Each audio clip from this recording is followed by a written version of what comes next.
Namaskar, friends. Today, I'm going to elaborate about a tweet I posted that seems to have garnered a lot of attention about peace and pleasure.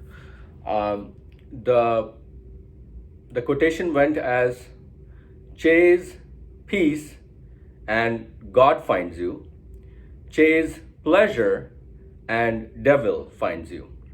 So what you chase is what you become. It's about the entanglement of the mind versus the body and the senses. So, first, understand what is peace and what is pleasure. In terms of neurotransmitters, what creates instant excitement from dopamine is, is pleasure. It tends to get reinforced when you get the object of your desire or the vishaya. And what you pursue long term interruptedly, but it still is at the back of your mind over and over again. And what you, when you fail to attain, becomes regret or remorse. Hence, the need for regret minimization framework. I've talked about it in life. Uh, that is peace. So, why are these two things mutually exclusive and conflicting? The reason is peace is something which is in the realm of sattva and can become gunatit when it goes even higher, whereas pleasure is in the realm of rajas and tamas, kamesh, krodhesh. So, in order for you to keep coming back, we have to understand that most of us will come back. And that is how the game of Prakriti continues. The Prakriti and the Purusha, the consciousness and the zone of activity or the Kshetra. Kshetra and the Kshetragya. Kshetra is the field of activity and Kshetragya is the knower of the field. So as the perfect Purusha, you need to be Kshetragya, knower of the field. But for the most part, we remain shrouded in our ignorance because of the delusion, the weave of Maya, and the way Maya weaves the souls inside, just like a spider that is weaving a cobweb.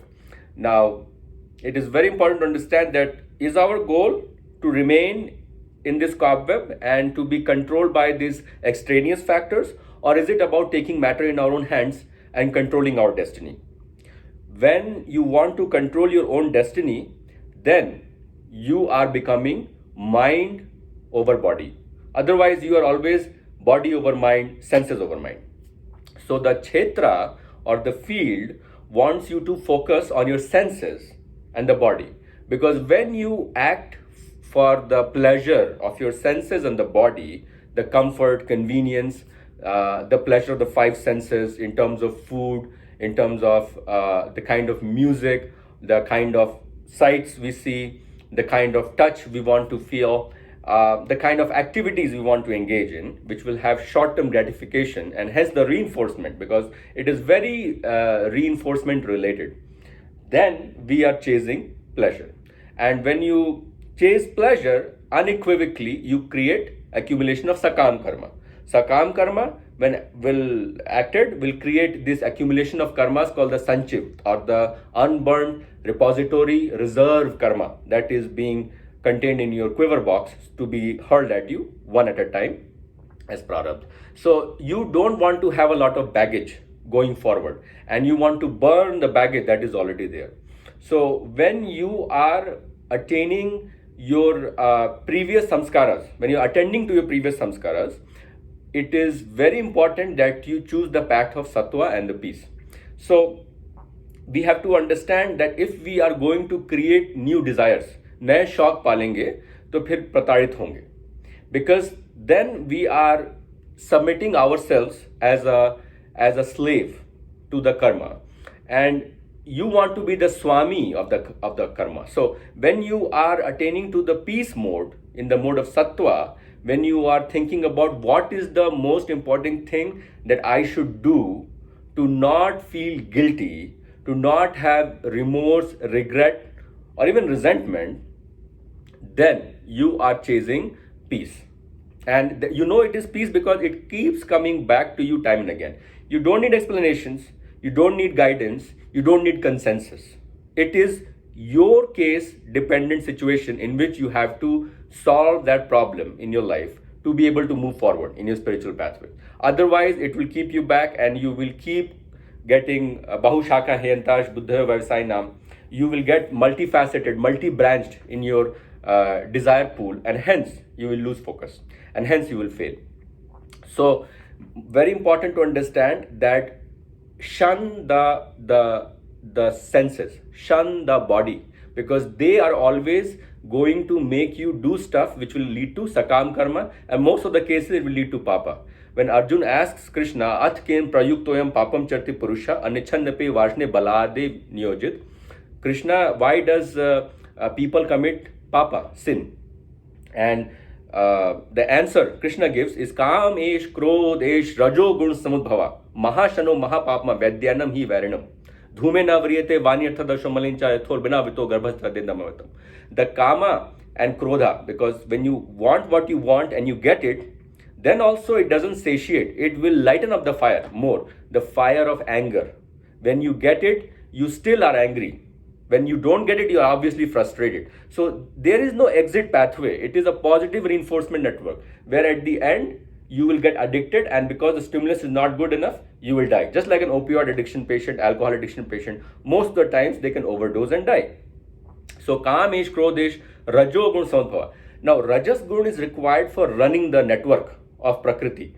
So unless you have this fiery initiative force of sakam karma called rajas, the Prithvi, the Prakriti cannot work, cannot continue. It needs to recruit new souls in the Brahman into this Prakriti, into this Bhulok, so that they can keep doing the work and experience these experiences. Because the whole purpose of coming here the first time was to gain the experiences. And second, third, fourth time, even if you don't want the experiences, you are trapped here because of your karma bandhan, from the Sakam karma, from the Rajas, from the Kamesh, Krodhesh that you generated. So you have to be very careful of what thoughts you are entertaining in your mind, because those thoughts are sinking into samskaras and creating your belief systems, which are perpetuating into purposes, and purposes which you have to obtain.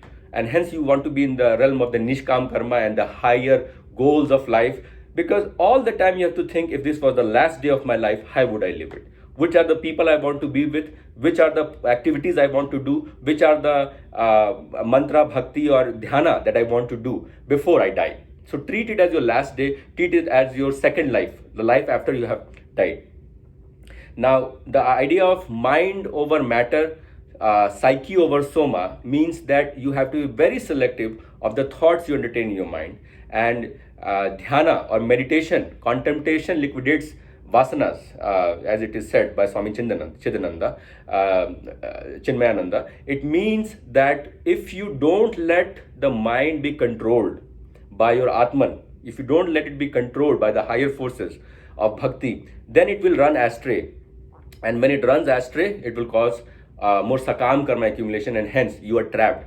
You are going to become like the soma or the senses and the body, and hence you are going to become like an animal instinct. And that is why you are not going to have control over what you're doing and where you're moving. You want to have control and say in what kind of lives you will come for, what kind of reincarnations you will create, what kind of activities you will do, where you will uplift, because you don't want it to be a default system in which you are a cog in this whole wheel and you don't have any control or say in what you want to do. So to break that cycle of helplessness, worthlessness, you have to choose peace. You have to close your eyes and ask every day, what are the things that are most important to me, and go do them as it is your last day. In that mode, you become the Swami and not the sevak or the slave. You have to become very good with whatever you think is your long-term goal, because then you accumulate the serotonin, then you accumulate the vivek, you will accumulate the buddhi, you will have a good sequence of indrayani paranadya paramana manasastu parabuddhaya buddhe partastu sa. You are not going controlled by indrayani and the man, you are controlled by the buddhi and the sa or the soul, because the higher you go, the more powers and the leadership and the qualities of control you gain, and hence a better, more fulfilling life that you lead. So in short, my friends, don't chase the short-term gratification of Priya. Go for the long-term satisfaction of Shreya. try to think of everything in long terms and not about immediate gratification. Try to think about what are your long term goals that you need to attain as you hit your 30s, 40s, 50s, and be very cognizant of the limited time you have. Time is your most valuable commodity that you have to use very preciously, and be very mindful of the limited time you have to do your good karmas, to burn all these sanchas and create prarabdha, which is high quality, so that you can ascend in your spiritual pathway. Jai Shri Ram.